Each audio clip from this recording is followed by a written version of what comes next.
Wrestling Audio Revolution presents The Run-In Show with your hosts, Commissioner Shan Cunningham and Shotgun Shan.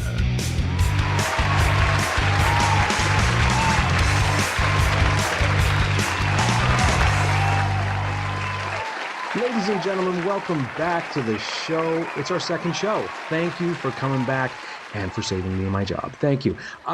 Listen, kids, are you like me? Do you like the 100-meter dash? Do you like the 200-meter dash? Do you like the marathon, the half marathon? Hold on a second. Wait a minute, I'm reading the wrong monologue here. This is for something called The Running Show. It's a show about people that like to jog. Morty's giving me the wrong cue cards. Morty, come on, seriously. Ladies and gentlemen, this is, of course, The Run-In Show, and we're covering everything wrestling. We don't care about running. Gosh, we barely get out of our seats half the time. We're just really, really into what's going on in the wrestling world, and just like our last show, we're hitting it during kind of a peak time. There's a lot of news. So many things are going on. In the world of professional wrestling, at least in North America, the wrestling world has literally been torn in half. We'll get into that a little bit later.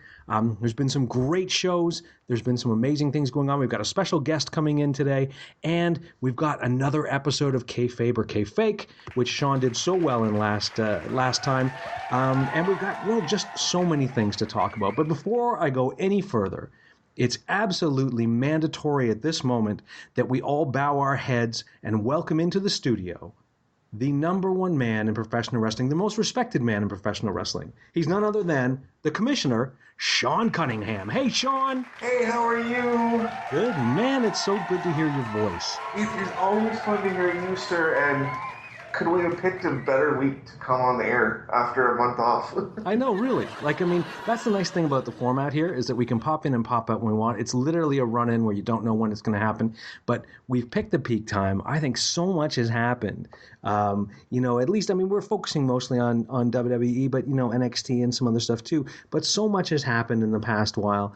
I think we're going to have a stacked show. Absolutely. Just more news than you could possibly digest in a week or 2 weeks, and we're going to try and get it all in, and it's been more content than I've ever seen in a summer, I'll say that much. That's for sure. So basically what you're saying to our fans is you could get indigestion from this show. You could. You could technically get indigestion from this show. There's too much. You're going to overdo it. So please, at home, please pace yourselves. Yeah, exactly. Trust me, we as viewers, as much as we can, are trying to pace ourselves too. It's really hard. We're starting to go there to sleep now. Exactly. That's the thing, right? When you're having to actually give up sleep in order to keep caught up on what's going on in the wrestling world, you know that there's a lot going on. Number one thing, Sean, and I think, it's hard to say because we have so much to cover here, but I think the number one story right now is the WWE Draft. Now, it took place about a week ago when they actually called the numbers, but this was the first week that they started working with separate rosters and really presenting a split product. What was your feeling, Sean, about the way that the draft played out? I think it worked out a lot better than I initially expected. I'll freely admit that I was completely terrified in terms of I thought the shows were going to end up really uneven because they always seem to try and put Raw over everything else. Yeah, which is, the thing too is that Raw does have an extra hour over SmackDown.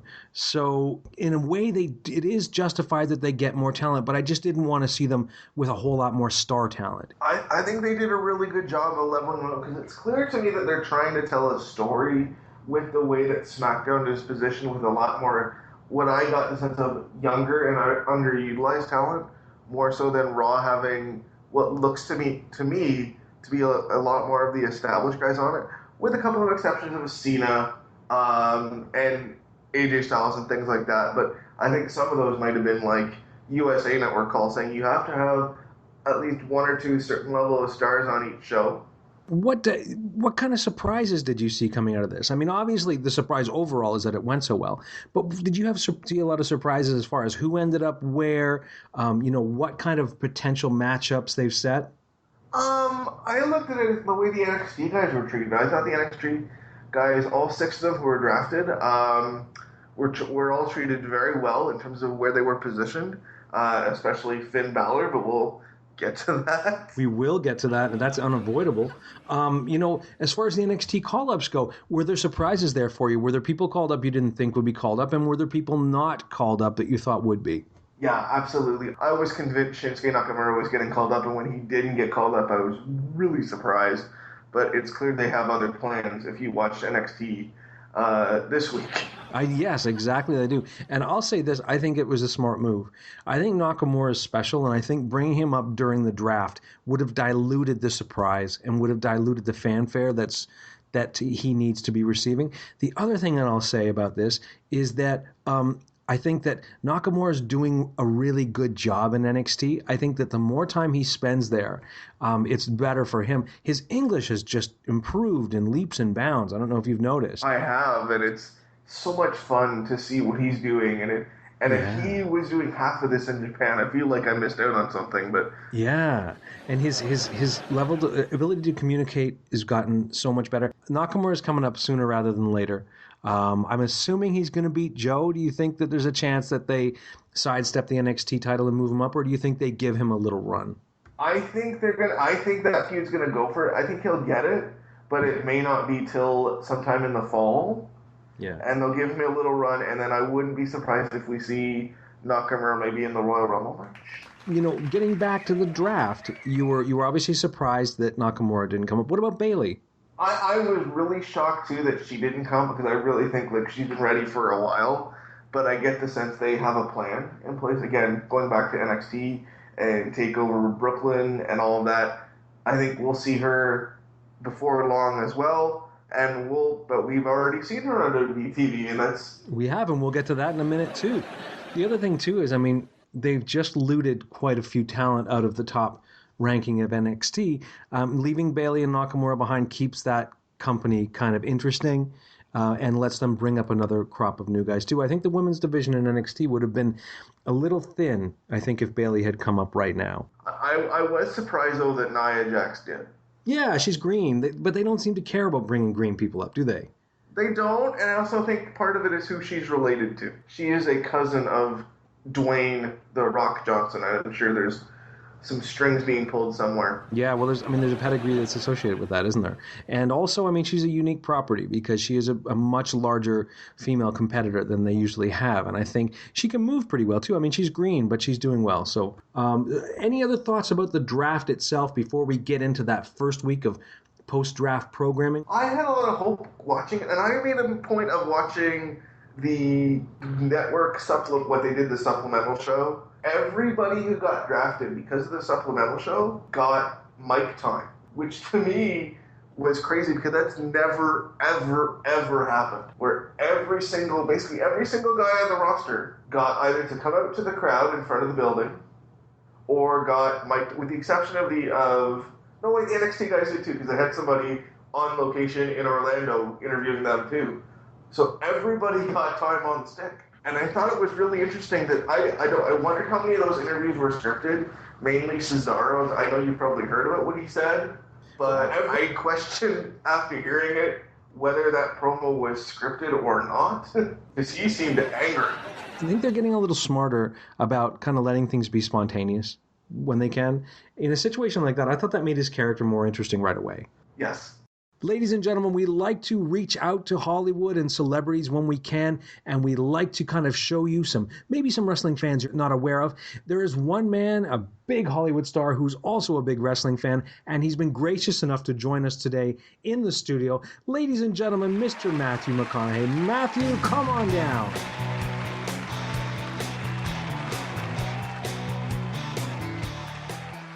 Hey, welcome to the show, Matthew. Thank you. Not a lot of people know that you're a big wrestling fan, and even fewer know that you're actually close friends with Vince McMahon, right? Yeah. So I hope it's not, infringing on your privacy or anything, but what's it like hanging with Vince McMahon? Man, he's about four things. He's about, his car. He's about getting high. He's about rock and roll and picking up chicks. Does he ever let you give any input and anything like the draft? Did you guys ever talk about what was going to happen with the draft? We played verbal ping pong. I told him my ideas, and he told me his. And so, in your opinion, did you really think that this was the right time for the WWE to split their roster and do a draft? Oh, it's a good question. Look, it's a long season. We're not off to a good start. It's not a time to be hasty with any decisions here. Yeah, so it was kind of a strange time to switch things up then. It's a wazzy, it's a woozy, it's a fairy dust. It doesn't exist. It's never landed. It is no matter. It's not on the elemental chart. Oh, okay, right. Okay, I'm not sure what that means, but look, I want you to just kind of take a moment and let us know how this played out. Let's go back in time here. It's WWE Draft Day. You're watching the show live. How are you feeling? I'm nervous. But they played out. They split the guys up. All in all, by the time it was over, were you happy with where people ended up? Yeah. Ambrose to SmackDown. You cool with that? To that I say, all right. Kevin Owens to Raw. You okay? All right. John Cena to SmackDown.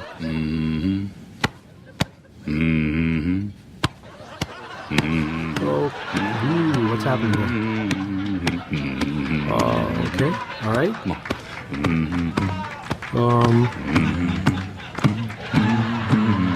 With a common denominator. Okay, well, thank you, Matthew. Thanks. Yeah.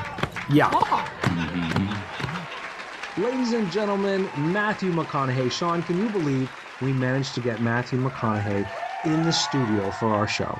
Are you sure about that? Well, it sounded like Matthew McConaughey. Oh. Well, look, I'll say this. That was authentic footage of Matthew McConaughey. Oh. Whether it was recorded on this show or not, I don't know. But you know what? I'm going to say it was Matthew McConaughey on this show, and anyone who wants to contradict me, well, we'll just have to agree to disagree. Fair enough. So the big pay-per-view, though, this month, Sean, was, of course, WWE Battleground. And this was a show that I was a little uncertain about because they had stacked this with some, well, I think really huge matches that have been brewing, and they put it in kind of an off-month pay-per-view. Overall, before we get into this, I would say that I enjoyed this show. I was going to say, I really enjoyed this show, too, and looking back on it now, we're very reticent, like you said, of why they were doing some of the big matches. But I think everything connects back to the draft. Yeah, I think you're right. Not knowing exactly where things were going, it left things up in the air.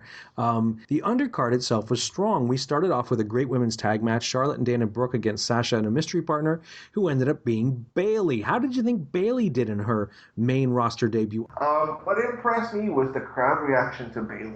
Yeah. She got a giant pop. It shows that the NXT crossover is translating to the main roster fans.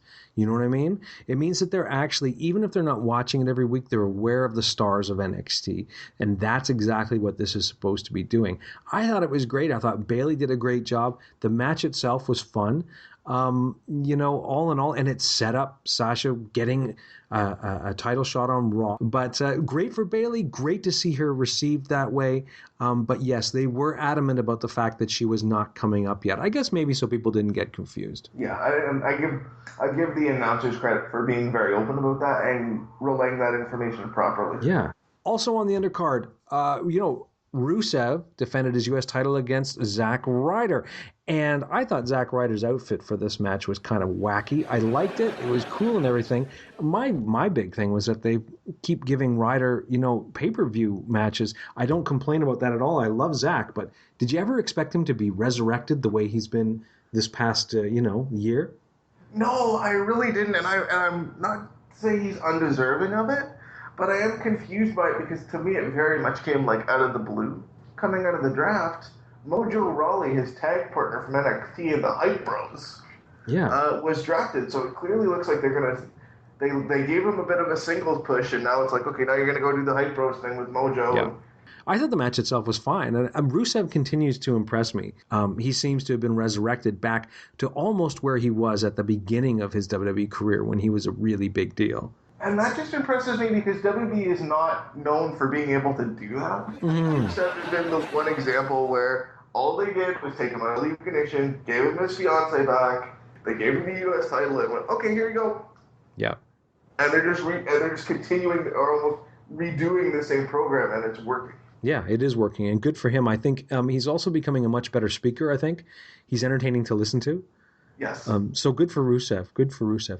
Moving on, we had Miz versus Darren Young. This was a sleeper match for me. I like Darren Young as a person. I have not enjoyed his character. I thought that the pairing with Bob Backlund was going to be silly, and I will actually say right now that I was wrong. I think that Darren Young Bob Backlund pairing is interesting. I love the way this match ended with Darren sort of snapping in the old Backlund way. Now, first, prior to that, Backlund snapped and started ripping his clothes off and acting like a maniac. But that was all right. But having Darren Young kind of snap and freak out and use the chicken wing, I thought was kind of cool. It adds a little bit of flavor to that guy. This is completely everything this ties into, including the make Darren Young great again, is them ripping on Trump and the Republicans. Yeah. So it's a fun thing. I did like the thing at the end where Darren completely lost it and they threw the match out. And he stared at his hands. He did the old Backlund thing from when Backlund turned on Brett, where he stared at his hands like he couldn't believe it. That was one of my favorite moments in wrestling, when Backlund freaked out and went after Brett. So I think Darren Young has been given a little bit of a hot property here with Bob Backlund. So let's see how that plays out. One other match on the undercard, and one of your and my favorites, Becky Lynch against Natalya. Yes. I liked the match for wrestling. It was a good wrestling match. But you could have done that match the way it finished with Becky tapping clean in the middle. You could have done that on TV. Yeah, you could have. It seemed a little bit out of place. So at least they got their moment. But I think the crowd was a little bit worn out at this point. And they'd seen a lot of crazy matches, and I think we'll get into those matches right now. These are sort of the 4 big feature matches of the pay-per-view. I liked all of them, and I want to get your thoughts on them, Sean. First off, New Day versus the Wyatts. What did you think about this crazy match?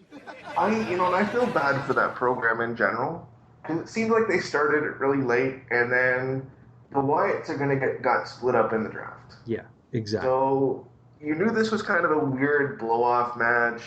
The Wyatts were getting split up because Braun's going to be on Raw by himself, and then Rowan and Bray are going to be on SmackDown. And they did this match, and they still did the thing where Xavier, doesn't react well to Bray, almost seems frightened or mesmerized by him. And then at some point, at the end of it, Xavier finally just snapped on Bray and just beat the crap out of Bray.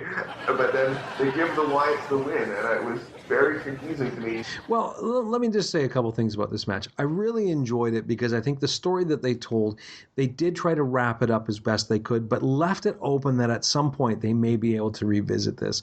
Obviously with a different incarnation of the Wyatt family. I'm assuming Luke Harper will be coming back and joining those 2 remaining members. What I really liked about it was that, first of all, Xavier Woods is one of my favorite wrestlers, and you really don't get to see him wrestle very often. I love that they gave him a bit of a feature time in this match, and that they did do the whole Xavier overcoming his fear. It was really interesting. What I would love for this to have been would have been, that this was the middle match in the story between the Wyatts and the New Day. It seems as though it's the end. Couple of spots in that Big E. Did you see Big E? I think he may have hit Strowman through the ropes and landed on his head. Yeah. Ooh. He suplexed Rowan like Rowan was a child. I know. And I'm like, how strong is that guy? He is crazy strong. He's not that tall, but man, he is a strong fellow. They pulled off a good match in a story that seemed rushed to me. That's the best way I can put that. Yeah, I wish that they would have really have gone 6 months into the past and planned everything building towards this split a little better. It's times like that where you see that it was rushed through. Well, I think that whole thing is you're going to have 2 of the Wyatts on one show, and New Day is together on Raw. I hope they don't run out of challengers on Raw for New Day. That's the only thing I worry about. But moving along, another match where the storyline did get a little rushed as well. It was the Club, AJ Styles, Carl Anderson, and Doc Gallows against Enzo Amore, Big Cass, and John Cena. And the reason this one got pushed, I think got rushed along too, is that the Club was no longer the Club by the time that this match ended. Well, at least by the time that we rolled over to the actual split. Yes. I think they clearly have ideas, and they just want that AJ Cena feud to be the main one of the focuses of SmackDown because they need more than one. Yeah. And I think it's more of a logistical thing. I love the program. I love the Club. And if we can get more Enzo talking, I'm all for that. I would say he is one of, if not the most entertaining in-ring talker of the past, 10 years. I can't think of anybody who can just... God. He can just rattle off anything, and he's hilarious, and he's so creative and interesting. I've never seen anybody and I mean this, I've been watching wrestling for most of my life since I was a young child. So for me, I'm looking at 30 years at this point. I have never seen anybody cut promos like him. Yeah, I agree. His in-ring ability is almost an afterthought. He's going to have a job for life just by shooting his mouth off. You know what I mean? And when he can't work anymore, they'll just make him a manager or an announcer. Yeah, or a commentator. Imagine Enzo on commentary. Oh my god. What did you think about the end of this match? I was a little bit shocked by. I'm fine with Cena getting the win. I think they needed to do that based on the way they had built the story. Yeah. It was because hell, beat up John Cena was a hashtag. Yeah. For like 2 weeks on Twitter. Exactly. Like people were actually it trended on Twitter for 2 weeks. So I understood that you had to give Cena the win, and I understand doing it over AJ just because that feud is will be carried over to SmackDown.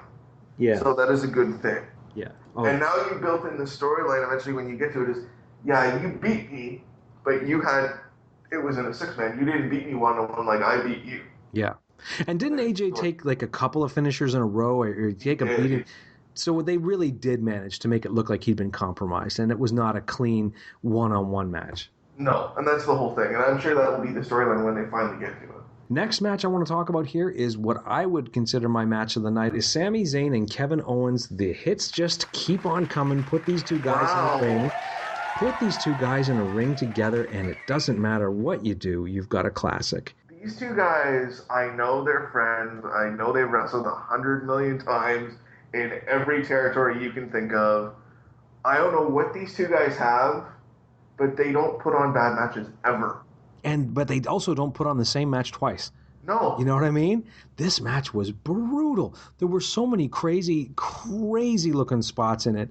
Not crazy as in crazy risky or crazy daredevil, but just spots where you could kind of, held your face and went, ah, my God. Yeah, no, there was 2 or 3 of those again, and I'm just like, why do they keep doing stuff where they land on the apron? And I'm just like, thinking of, I've had back issues earlier in life. Yes. Every time I see somebody take a bump off the apron, my shoulder kind of like... Yeah, exactly. You know what kind of noise I make when I see something like that, Sean? The noise you'd expect from a small pig. It's like a squealing. It's like, eh, and then my family looks at me and I'm like, somebody just took a back bump. I can't help myself. But it's true. It's true. And when they do this, I keep thinking, oh, guys, is there going to be a point where you look back on your career and go, you know what? If we hadn't done all those moves on the apron, maybe we'd still be going. But I certainly hope not. But if the WWE brass did not take a good close look at Sami Zayn and Kevin Owens last night, or at the pay-per-view, and say these guys are the cornerstone of our product going forward, if they didn't do that, they're stupid. Well, clearly they know. Sami Zayn is the next Daniel Bryan. I predicted it before, but when you get the audience reaction, he's the new Daniel Bryan. Sami Zayn is really the new Daniel Bryan as far as the way that he's perceived by the crowd. And Kevin Owens will be a classic heel until the time they decide to turn him into a classic kind of cool heel / face type dude. Because every time that his music starts, he gets a face pop every time. He does. And it's loud. It's not like undiscernible face. It's the building shakes a little. Yeah. So he's going to be magic going forward. I mean, he can be their Stone Cold type character. They can turn him face, but still have him be a jerk. I think that Kevin Owens needs to be a jerk for his whole career because he does it so well. It doesn't work any other way. Yeah, it doesn't work. But I mean, my God, these guys did a great job. I love the finish of this match. I showed it to my kids, and they were just kind of in awe of the finish when Sami hits the haluva, and then Owen slumps in the corner. Sami lifts him up as though he's trying to take care of him, as if he's had a moment of remorse, and then Sami just throws him back into the corner, hits him with a second haluva, and gets a clean pin in the middle of the ring. I mean, that is the way that you sell a real hate feud like that. And the psychology was beautiful. And at least they're on the same show. We might see it again. My assumption here is that they know it's gold. I don't think it's over. That was my match of the night. The other match that really deserves some mention, though, was the main event. It's the former Shield members all in the ring together, competing for the world title. Dean Ambrose, the champion, against Seth Rollins and the returning and most hated and vilified Roman Reigns, who The most hated babyface ever. The most hated babyface ever, simply because they were so stubborn. They've kept putting him out there, and the fans really ripped him a new one when he came in to the arena. I was nervous. I had flip-flopped so many times between, the announcement of the match and Sunday as things kept evolving. And I was convinced they were going to find a way to put it on Roman, that they were going to be stubborn and be like, no, you're going to take it and deal with it. And thank God they didn't. Yeah, they seem to finally have gotten the picture, and I don't know how much of it is them finally giving up and how much of it is simply that with Roman's suspension, that they realized that they couldn't keep shining him up and putting him out there as their guy. I think they're also publicly embarrassed by it. Roman, I think there's a bit of, you were our guy and you did this. Yeah. I think ultimately if they take him off that track and try something different with him, hopefully turn him heel, but if not, keep him in the background. You know what I mean? And let him evolve into something else. I think ultimately, that's going to be better for Roman, because it was painful to watch him every week go out there while the fans were just tearing him a new one with kind of a half sappy looking smile on his face. You know what I mean? I feel I actually, as much as I knew Roman wasn't the guy, I as somebody that understands a little bit and has been watching for a long time, I felt bad for Roman, and I still do to a point. I do too. I don't think anybody deserves. He was being hindered and held back by something that he couldn't control, and hopefully now that they've taken that off him and he can be something else. But at least let him be bitter and spiteful, even if you don't turn him heel. He needs to acknowledge the fact that the fans hate him. If he doesn't do that, he looks soft. You know what I mean? Yep, absolutely, 100%. The sad thing is that a Roman Reigns with legitimate beef with the fans could be their top heel, hands down. A Roman Reigns that comes out and says, you hated me, well, now I hate you, and I'm going to take it out on everybody that you love. All the people that you accepted when you rejected me. That would be a great heel, because oh my God, you love the characters that have an element of reality to them. You know what I mean? You just wrote their promo for them. Yeah, exactly. So, the show overall, Ambrose gets the pin on Roman with the dirty deeds. So, not only does all this go on, but Roman gets the pin from his best buddy in the middle of the ring. Had those two been on the same show, I think that would have led to something, but sadly we're going to have to wait for it. It's going to lead to, this is Roman's punishment. That's what that is. So let's talk about this first week with the split roster. We hit Raw. We've got the Raw people there. It suddenly feels like a new show. And, quite a few things happen. They've introduced now the notion that they are going to have on Raw the Universal title. I don't know how to feel about that, Sean. It's not that I don't like them having a title, but the Universal title, is that like a universal remote? How does this work? It's just a horribly named title belt is what it is. I think that's the best way to say it. There was even a Facebook Live interview with Joey Styles, I think, that aired a couple of days after Raw. And even he went, we don't know why they're calling it the Universal title. And I'm going to get him a fire for saying this, but it's a stupid name and the fans don't like it. And I'm sure at some point they may change it, but... Yeah, it was just a ridiculous name. And they're not going to be defending this on Mars. Okay? So this is not Universal, Sean. Not that kind of Universal, no. This is relegated to planet Earth, primarily North America. I think it's false advertising. And I think someone should take them up on it. The other thing is that they're talking about Universal as referring to the WWE Universe. That means that you pretty much always have to put somebody in there that the fans like, and that's not going to happen either. No, because it's clearly the way they booked it. They said it's going to be Seth Rollins versus, question mark, and they have already... Stephanie is still playing the heel character, which is so annoying. Oh, God. Because it just makes Foley look small and unimportant. Isn't that the thing, too? Because I thought when they brought Foley in, I thought this is going to be interesting. He's going to be a good foil to her, and they're going to play off the kind of odd couple. But you're right. They've just had her be overbearing, haven't they? And yes. Foley's just kind of like agreeably going along with it, which I'm hoping that doesn't last. But a few big things happened on this show. And before we get to the really big things, the one thing that I thought was very significant that may have gone under the radar with some people is how blatantly Roman Reigns got scolded, by Stephanie. Absolutely. He's definitely not going to be the guy he was. No, and I thought it was really interesting that I was even shocked that not only was he placed in one of the qualifying matches, they had two fatal four-way matches that both seemed very long on Raw. I don't know how you felt about both those matches. They had two fatal four-way matches, and the two winners faced off in the main event. They did. And the fatal four-way matches went, I want to say, half an hour each. They were close.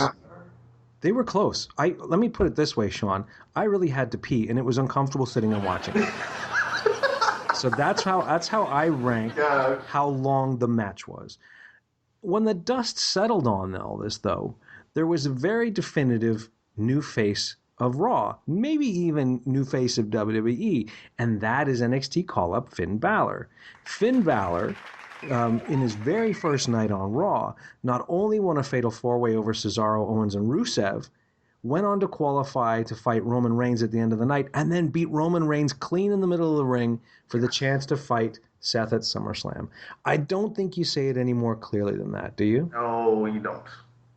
I mean, seriously, they've basically said, we understand you don't like Roman Reigns. We don't like Roman Reigns anymore either. Here's the guy we're going to give you, and I'm happy with who they gave us. I'm so excited that they took the chance on Finn. Yeah. I think he's the right guy, and I really hope the plan is to keep it on him. The other thing that happened on Raw that was super significant is Sasha Banks. And wasn't that fun? I was just happy with what they did on Monday with the cohesiveness, like we talked about from Battleground. And the fact that the win Sunday gave her a title match on Monday made sense. It did make sense, and it all happened very quickly. I don't like it when they pull something completely out of left field with no justification, but in that situation, they set it up and knocked it down the next day, and it all made sense, and it's good for Charlotte, too. And also, the audiences in the buildings want Sasha. Yeah. And they've wanted Sasha since almost day one last year. And I really thought that Sasha was going to be the star because that's what the fans just clearly have decided. Yeah. It did manage to give Charlotte a bit of lineage now, though, and she really has some tenure now as a champion. So, it's pretty interesting that they've. I think it's the right move to take the belt off her now and let Sasha run with it, so that they can keep this feud going. And I think Sasha and Charlotte's a feud that can be like a feud for the ages that they can keep coming back to down the road. As much as we talk about the men's roster being very large when it was all one group, they also split the women's roster in half too, and. I really thought that the women's champion and the tag team champions were going to be floating champions. How much does it suck to be a tag team on SmackDown? You're never going to get a shot at the tag belts. Do you know what I mean? You've got tag teams on SmackDown and women on SmackDown with no, essentially what you're looking at is no title. And especially in the case of the women's division, because they spent all that time around WrestleMania rebranding and renaming the Divas title, the women's championship. And now you're essentially looking at, are you going to split the tag belt and the women's title again? Yeah. I'm hoping that down the road they'll make an amendment on that. But the next thing we need to talk about, really, moving from Raw, the very next night we had our first SmackDown Live. I keep calling it SmackDown, but I keep forgetting I'm supposed to call it SmackDown Live now, right? Or no, SmackDown Live exclamation point. Okay, SmackDown Live! Like that. That's right. From now on, when I say it, I'm going to say SmackDown Live! One thing that they kind of made the focal point of this first episode was not only showcasing the new roster, but really pushing the idea that they needed a new challenger for Ambrose. And they remedied that by making a six-pack challenge, which ended up being Dolph Ziggler, John Cena, AJ Styles, Bray Wyatt, Baron Corbin, and Apollo Crews, who'd won a Battle Royal earlier in the evening to qualify. Now, let me just put a little side note out here. Our very dear friend, Luke Force, the Grime Minister, will be listening to this somewhere, biting at his speakers or whatever he happens to be listening to, throwing his phone against the wall if he's listening to it on his phone, because he is not a Dolph Ziggler fan. No, he's not. He's been very, very adamant about the fact that he's not a Dolph Ziggler fan. I, for the longest time, was not a Dolph Ziggler fan, but he's won me over. I think he's a decent wrestler. He's got a good personality. I'd say most of the things about Dolph that have won me over have been shows I've seen on the network that were not even wrestling. Like when he was running the Swerve show, kind of, when he was a contributor to that, and some of the other things. I've come out of it thinking, Dolph's a pretty cool dude. So I don't hate this. I think the idea of Ambrose and Ziggler is a good one. But do you see it really ending up being a face-face match? or a face tweener match, or are we going to do is somebody going to become an actual heel out of this? You know what? I had a couple days now to think about this, and I still don't know. My first instinct though is Dolph turns heel. I think Dolph is due for a good heel run. To be honest, I think against Ambrose it would work. Yeah, because even if you try to turn Ambrose heel, I don't think the crowd's going to accept it. No, I don't think they will. I think Ambrose has ended up in a much better situation than I would have anticipated, right? Going in, because I think at first he seemed like a sloppy seconds champion, like we're going to put it on Dean Ambrose because Roman has gotten suspended and blah, blah, blah. But now that they've done the split, I really kind of feel like they're going to focus on Ambrose as one of the big stars of SmackDown. So that can't be a bad thing. No, not at all, because I think Ambrose will flourish more than any other guy under the separation, and I think he really can be a top star. Exactly. That's a great point, Sean. You've now given him a bit of distance from some of the other young, hot talents, that are up there. You've given him some distance from the Reigns and the Seth Rollins characters, even from Finn Balor as he comes in. Ambrose is still kind of fresh, even though I know the Shield was around for a few years, but he's still a fresh, untapped resource, and he really stands out as kind of one of the MVPs of SmackDown. Speaking of MVP, is MVP coming back? I hear all these other guys are coming back. That's the rumor I heard, but I don't have confirmation. But they did make a couple of things on SmackDown. They're adding bodies. They did a segment. Now, I will preface this. Heath Slater was never drafted, and they're clearly going to do something with this. I like that. Heath Slater's an entertaining guy, and I think that's a funny storyline. But he came out on SmackDown and was like, I want to be in the six-pack. I want to be in the six-pack challenge. I'm the hottest free agent in WWE. He was the only undrafted guy in the roster. And Shane comes out and they have a back and forth, and then all of a sudden, you see Rhino pop up from the crowd behind Slater and just gets gored. Like, sells it like $1 million, and then Shane says, this is the hottest free agent, and now he's on SmackDown. So they took Rhino from NXT and are going to use him on SmackDown, and good for them. Did Rhino just step out of a time machine? Is Doc Brown there, with the DeLorean? And because he looks the same. He looks exactly the same. He's in great shape, but he always was just kind of a very unique-looking dude, and he doesn't look any different. So good for him. It's not like bringing back a veteran where you go, oh, this guy can't compete. Well, the other thing that I'm interested in, they had a video package for Shelton Benjamin. Woo. That's a welcome addition. And he's been over. I know he's been over in Japan. He spent some time. I haven't seen him since he was in ROH a couple of years ago now. So I'm really excited for that. And I'm wondering if they're going to do something with him and American Alpha.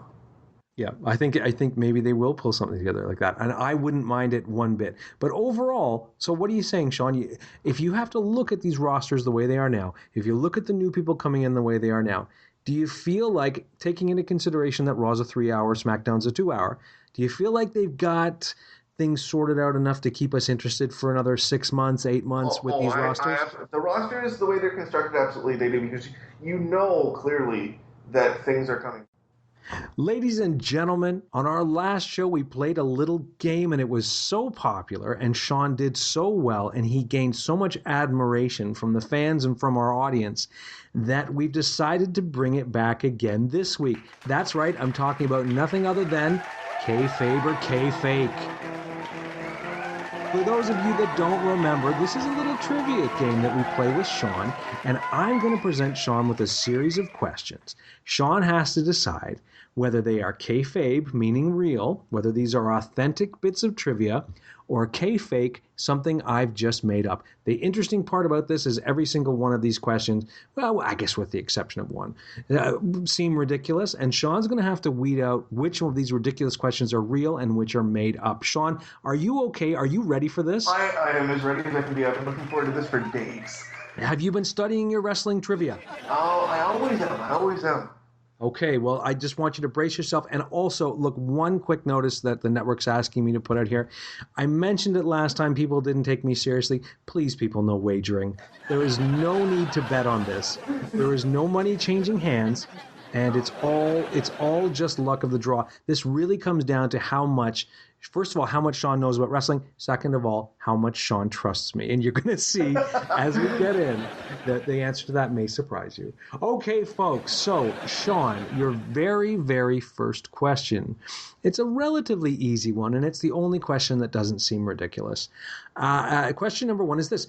Tito Santana fought in the first 8 consecutive WrestleMania events. We all know Hulk Hogan did so many consecutive WrestleMania events all the way up to WrestleMania 9, but Tito Santana also wrestled the first 8 consecutive WrestleMania events. Is that kayfabe or is that kayfake? I'm doing a count quickly in my head. I can verify the first 6 that were yes.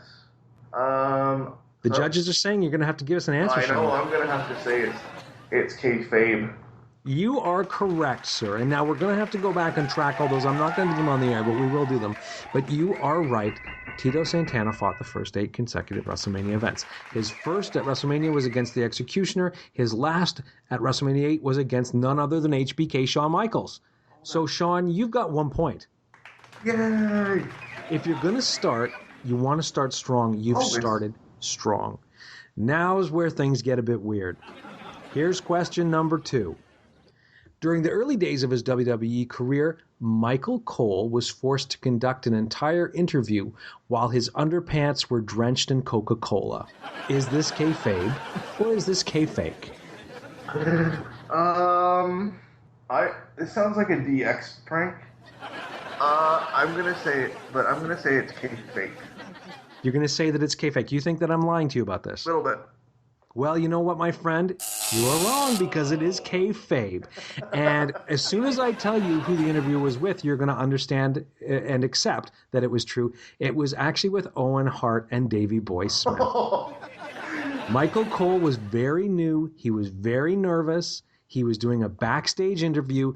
The camera was counting down for him to go live, and Owen took a liter bottle of Coke, poured it down the back of Michael Cole's pants, and Cole didn't have time to react. He had to stand and deliver one of his first big interviews live while his pants were full of Coca-Cola. We'll find out what show that was. Yeah, I think we'll have to track that one down just to see if you can see the look on his face. So okay, so you're 50-50 right now, Sean. So things the balance may be tipped going forward. Thus far, both of them have been true, and you have 1 right, 1 wrong. Question number 3: prior to becoming a wrestler, WWE Hall of Famer Mr. USA Tony Atlas was a bodyguard for actor and comedian Dick Van Dyke. Kayfabe or kayfake? That sounds completely true, so I'm going to say kayfabe. It was kayfake. I lied to you. Really? I'm so sorry, Sean. That sounds completely feasible to me. I'm getting better at lying. I'm getting better. Is that good for your kids, though? Well, no, that's true. I'm going to have to use this superpower responsibly. Yes. But so I'm sorry, Sean, that one was incorrect. He did not. And you know what? As a follow-up to this, I tried to find out who Dick Van Dyke's bodyguard was. It turns out I don't think he had one. Dick Van Dyke is just that badass. He did not have a bodyguard. So there you go. Okay, look, we're going to do number 4. Now, you got to brace yourself for this one. We did have a rather disgusting one in the last round of Kayfabe and Kayfake, and this one rivals that. In fact, it's a little bit worse. Okay. So if you're feeling a bit nauseous, grab a bucket. I'm okay. It's for our listeners. They might need a bucket for this. That's true. That's true. Get someone to put a cold cloth on the back of your neck if you start to feel nauseous. During a match in India, Yokozuna nearly defecated on Bret Hart. Is this kayfabe or is this kayfake?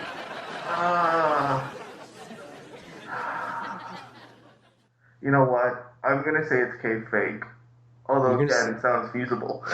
You're going to say it's kayfake? I'm going to say it's fake. My dear friend, this is kayfabe. This is 100% true, Sean, and it was a story that Bret told. They were on tour in India, and Yokozuna had gotten food poisoning. Oh, no. Bret was in position for the bonsai drop, looked up and saw a huge and sort of spreading wider stain in the back of Yokozuna's pants that resembled pea soup. As Yokozuna went to do the bonsai drop, Bret rolled out of the way despite the fact that he was supposed to have taken it. And he was quite lucky because he said when Yokozuna got up, there was a huge pea green shaped stain on the ring. So not only do you get the bonsai drop, you get it with full of diarrhea. So that one was true, my friend. I'm so sorry. Oh my god. I'm kind of glad you got that one wrong. It shows that you have a more hopeful outlook towards the world to believe that was fake. It's like it's so feasible that there's the logic for it. This is probably gross and true, but I want to be an optimist about it. And that's a credit to you, sir. All right, we got 2 questions left, Sean. You've got 1 right out of 4, and I'm sorry, but I think you're going to do well now. Question number 5. WWE superstar Sami Zayn once wrestled under the names Harvey Wallbanger and Donnie Dingleberry. Is that kayfabe or is that kayfake? I'm going to say it's fake, even though it sounds, again, entirely feasible. Well, I'm so glad you said that, Sean, because now you have 2 right. That actually is fake. But what's interesting about it, we all know that Sami Zayn went by the name El Generico, which was one of his famous alter egos before coming to the WWE. But he did actually have some other nicknames, and they were almost as bad as the ones I gave you. One was Stevie McFly, and the other he wrestled under the name Big Larry. Big Larry. Sami Zayn's neither big nor does he look like a Larry, but he did wrestle under the name Big Larry. He's what, like 5'7"? I think he's closer to 6 foot, actually, but he looks small. He does look very small. I would never call him big, but anyway, no. Sean, you got 1 right, so that's good. You're doing okay. If you get the final 1 right, Sean, you will have gone 50-50 on it. If I can go even, that's a good day today, I think. If you can break even, this is your chance. This is our last question, Sean, and this one you're going to have to really mull over. I'm going to admit right now it sounds ridiculous, and maybe it's ridiculous because it's fake. Maybe it's ridiculous because life is strange. Here is question number 6. According to Paul Bearer, The Undertaker is deathly afraid of cucumbers.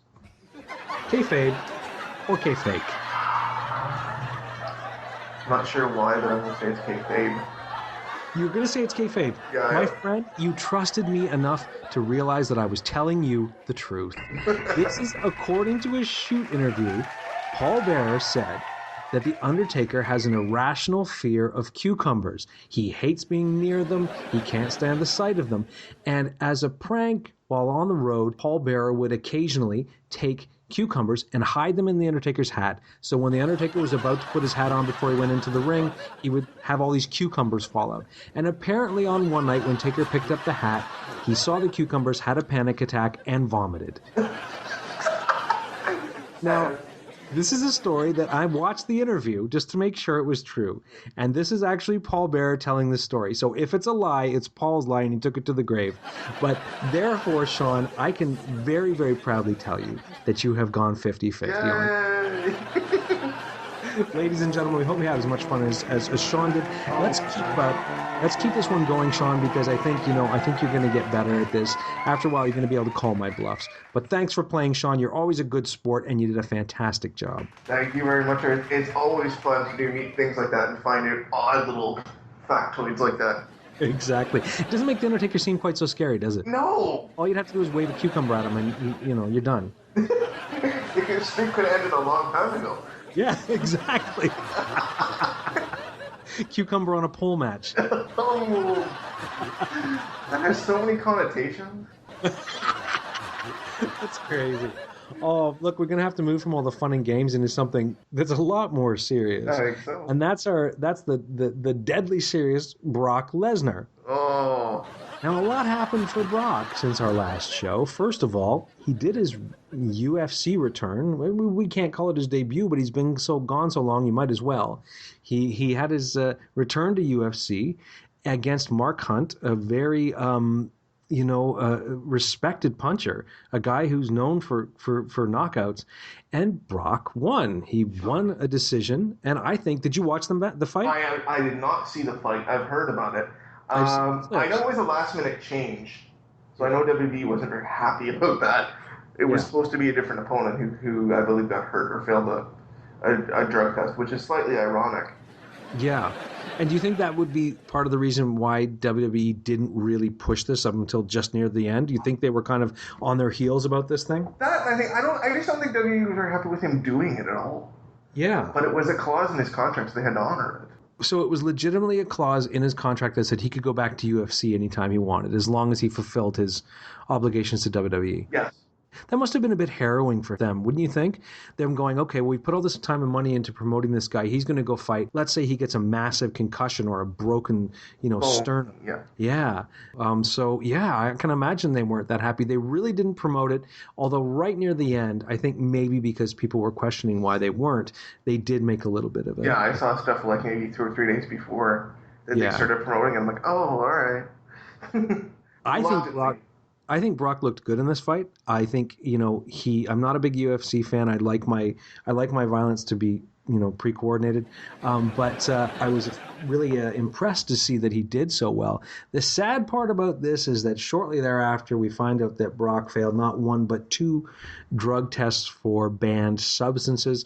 I don't know my drugs, folks, but I believe it's something called clomiphene or something like this that's meant for cycling off steroids. Is that what they said? That sounds accurate. I'm not sure about the technical name. I think that sounds right, though. Yeah, so the implication here is that Brock was on steroids, and I guess his UFC purse is now up in the air as they figure out what they're going to do about it. The interesting thing here is that it's not affecting WWE as much, although with so many other people, if you do get busted on a drug violation outside of WWE, you will be punished. As we found out from our good friend Luke Force, Brock has written into his contract that he cannot be punished for anything like that. Well, because he cannot be tested under the WWE policy, which is odd to me that he got that clause put in there. But the other factor too, and I was having a discussion with Luke. The belief is that the U.S. Drug Administration, who is doing the UFC testing, their list of banned substances is a lot longer than the WWE wellness policy. So there was a chance prior to this piece of news coming out that even if he'd been suspended by UFC and the U.S. Drug Administration, that he wouldn't be suspended by WWE just because whatever he got tested for may not have been on their list. The other thing I'm kind of wondering here, Sean, is that with Brock getting this very, very public violation, how is that going to reflect on them going forward, even if they don't ban him or give him a slap on the wrist, which to me, I think having this drug policy that you say you enforce, but having exceptions to it, that's bad enough. But when one of those exceptions gets busted in a public case, I think it's going to reflect badly on them. What do you think? Well, I think it will too, but unfortunately, I think with this other piece of news coming out as we record this, that he is not subject to even the WWE testing, and the other thing is he hasn't made any live appearances on TV yet to promote this match, and he won't until this coming Monday. Yeah, that's true. And the other interesting thing is, and we didn't mention this for Battleground, but they did a highlight reel where Randy Orton finally came back after almost a year away, and he actually made a little remark about how he wins matches not without performance-enhancing drugs. Yeah, during that interview, and I'm like, ooh, we're going there, are we? I was a little bit surprised by that. It was a little bit out of left field. I thought they're going to want to keep this downplayed as much as they can. Maybe they just figured they can't. Maybe they figure it's so public that they can't. They can't hide it. But well, I don't know. I mean, as we build towards SummerSlam, we'll get a little better of an idea of what the plan is. But what do you feel is going to happen with Randy Orton and Brock Lesnar? You've got a guy who's been away for a year that was a hot ticket in his own right, against a guy who's now you've kind of positioned as one of the biggest and greatest, in on your roster. Where do you think they're going to head with that? I really don't know, because here's the other thing. You've now done the brand split, and they're on separate shows. So you can't really do anything. You can do this as a one-off, but then again, you're stuck. You can't do anything after that. Yeah. I give them credit because what they've tried to position, and they did this all over SmackDown, as well as on Battleground, they came into WWE at the same time. They trained together in OVW back in the day, and they came in at the same time. And for 14 years, they've not ever crossed. That's true. And that is how they're selling this. And that, to me, is the only way that you can sell this. Because you have Orton, who's not been there, but is a regular guy on the roster and will be, and had a victory over The Miz on SmackDown, which I thought was rather strange. Yeah. On a number of levels. but you have Orton, who's not been around, and then you have Brock, who's only around for, a big show, or if they really need him or something. Yeah, it is weird, isn't it? And Orton's the kind of guy where, at least the way his career's played out so far, and also the fact that he's aging now and he's going to be, and we would assume the last sort of segment of his career. Who do you put over more here? The guy who may go down with another injury, or the guy who really isn't interested in being on TV all that much? It really is going to, I guess by the end of this match, we'll have a real feeling for who they've got the most faith in going forward. Well, and this was brought up, I saw something on Facebook. Randy has 2 wellness policy strikes against him. So under WWE rules, as I know them, a 3rd strike means you're fired, no questions asked. And is there any reset point on that, or is it cumulative over your course of your career? I believe it is cumulative over your contract. Then I would not invest too much in Randy Orton. Not to be mean, I'm just saying. No, I agree with you. I agree with you. I love Randy as a talent, and I love Randy as a talker when he's interested. Yeah. But Randy has points where he checks out too. Let's lay it. There are points where we watched him on TV for 6 months, and he literally will cut the worst promos, and is the one guy that genuinely will look interested and mentally check out for months at a time. Yeah. So who knows? I don't know. I guess we'll see as that plays out. But it does set up some interesting things going forward, and I guess we'll have to really follow the Brock Lesnar story. Interesting guy. I mean, he's obviously kind of a difficult dude sometimes, or at least he seems to be. And he's managed to get everything to go his way in WWE. So it'll be interesting to see if he, ends up getting suspended by UFC, how that reflects on his WWE career. But here's 2 points. If he somehow has his hearing that he has not had as of yet, before the 21st of August, would the New York State Athletic Commission be able to stop the WWE match from happening? My first inkling is no. Yeah. Because WWE no longer falls under Athletic Commission rules. Yeah, well, they're deemed entertainment. It would be easy for them to argue that it's not athletics. Yep. It's basically like saying if you've been busted for steroids, you can never do anything. You can't be in a movie. You can't, you know what I mean? Yeah. So I don't know. I guess we'd have to see. And the other question is, Brock would always use UFC as leverage when negotiating a deal with Vince. Mm-hmm. That leverage may disappear. Yeah, I was of the thought too that Brock may be in his last year or 2 of doing this. I don't think he's going to have the attention span to continue just wrestling a couple times a year. So maybe this will all culminate into kind of a farewell tour for Brock. Well, before we get to our last segment, look, there's one thing I want to mention about this. It doesn't quite fit in with this, but we didn't talk about it during the draft. They've changed up the commentary team, which has got me with a big smile on my face. It's not the most ideal team.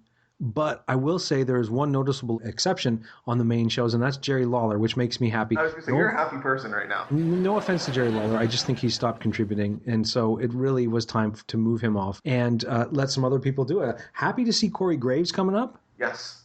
What do you think is the better commentary team out of the 2? I'm going to wait and see because I have never been a Michael Cole fan, and they never will be a Michael Cole fan. So I would have rearranged the teams a little differently, but I like the idea of Byron Saxton and Corey Graves, and I think Corey Graves offers a lot, and I think he's very articulate and clearly a very smart guy, and knows how to be an announcer of wrestling, rather than Byron Saxton, who, before getting into wrestling, actually had a television news background, so just like Michael Cole. So we'll see how that works out. On the other show, David Otunga, another, again, articulate guy, well-spoken guy, Harvard-educated lawyer, legit, is going to be an announcer now. So I'm okay with that. And with Morrow, you could put a mop with Morrow and it would be awesome. So isn't that the truth? Isn't that the truth? Yeah, I agree with you. I go for that too. And JBL there being the legitimate heel, I'm okay with it. And JBL does what Lawler never did. JBL actually offers insights based on his career. And Lawler was too busy telling dad jokes, but JBL will actually say, well, yeah, when I was, at this point, or this is what I had done at this point. And, it really adds that legitimacy that a color commentator that's a former wrestler is supposed to do. Well, but the other thing is Lawler's been out of the ring for so long. Yeah. There's stuff I'm sure he's forgotten by now. I would think so. I would say he's not forgotten to date really young girls. No. That's a different story. We won't talk about that. No. Listen, one more thing we have to talk about simply because, it's been such a joy for us and something that we've loved for so long. Yes. Is the build now towards the Cruiserweight Classic. Oh. You and I have been fans of the Cruiserweights for a long time. Yes, we have. Going back to the WCW days for me. Yeah. Exactly. And they didn't have really a showcase for that. I am so impressed that WWE's done this, brought people from all over the world, from places that don't even, there was a guy there and they said, they don't even really have wrestling in this country, but was he Portuguese? I don't know. No, there was the Chilean guy. The Chilean guy, yeah. And the guy from Hong Kong, China as well. Yeah. Yeah. And so these are guys who are sort of big, but they're from countries where wrestling isn't big, and they've managed to get the best guys from all over the world to come in. Some great Japanese wrestlers, and it's just been a joy so far. Sean, what have your feelings been about it? I love this tournament for a number of reasons. It's guys that in a lot of cases I haven't seen ever. Yeah. Number one, and to me it's a completely different style of wrestling. Two, I like the way that this is being presented totally differently from what a North American wrestling product really is. It's taken a lot more from what looks like mixed martial arts or UFC or Pride back in the day, where they have their match, they shake hands at the beginning, they have their match, somebody wins, they stand there in the middle with the referee, and they do the winner of the match, is, whomever. And I just think that's giving wrestling sport credibility, which WWE tends to stay away from, and I don't understand why. I agree with you. The presentation, not only that, but the commentary team with Morrow and Daniel Bryan has been a whole different. It really seems like you're watching sports. It really seems like you're watching a real competition and an international competition at that. So I think WWE has consciously chosen this presentation. The two guys stand in the corners, the ring announcer announces them, the referee takes the belt, and they added that back into their title matches.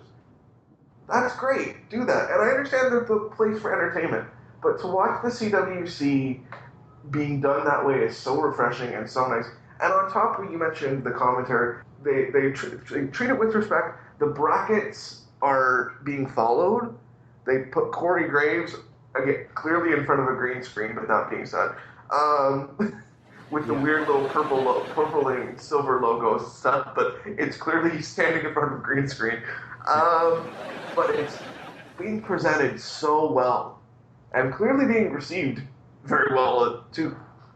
Tell me who your favorites are, and then tell me who your pick is. Oh, my gosh. I loved seeing Tajiri again. That was good. Brian Kendrick wasn't as impressed with. Grand Metalik was really good too, and they had him on this week. Zack Sabre Jr. Just because it's an entirely different style of wrestling that I honestly have never seen. I agree. A different style of wrestling and a different looking wrestler. I'll admit now, the first time I saw Zack Sabre Jr., I thought, who's this dork? You know what I mean? Because he looks so thin and lanky and different than everybody else.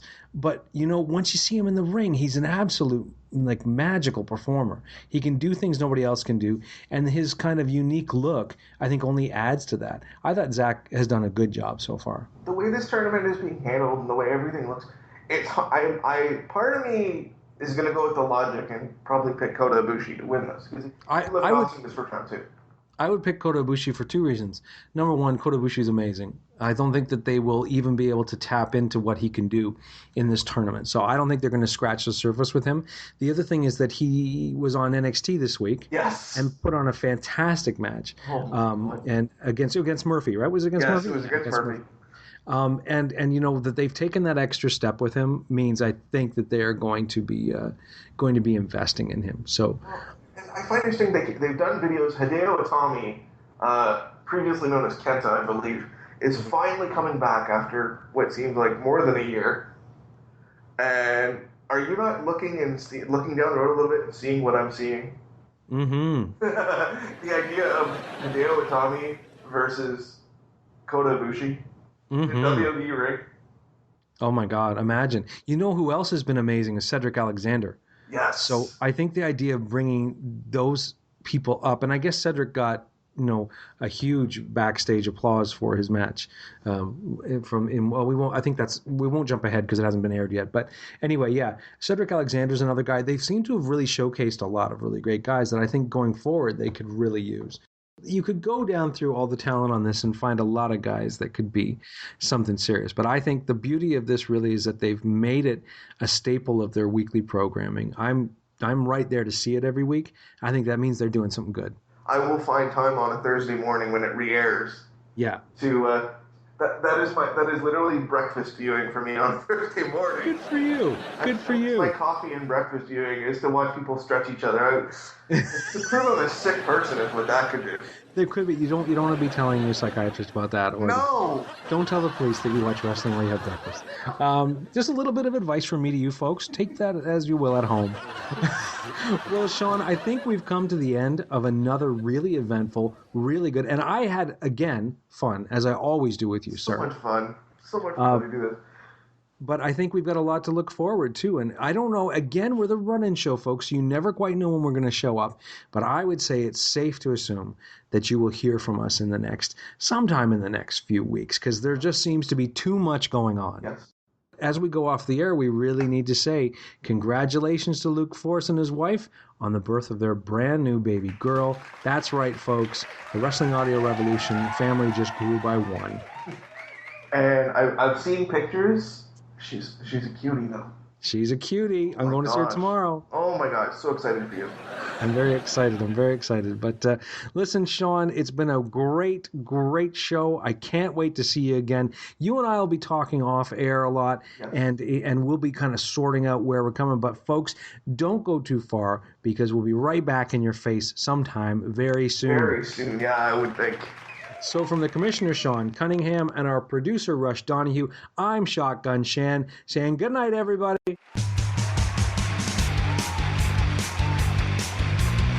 The Run-In Show has been recorded in front of a live, simulated audience.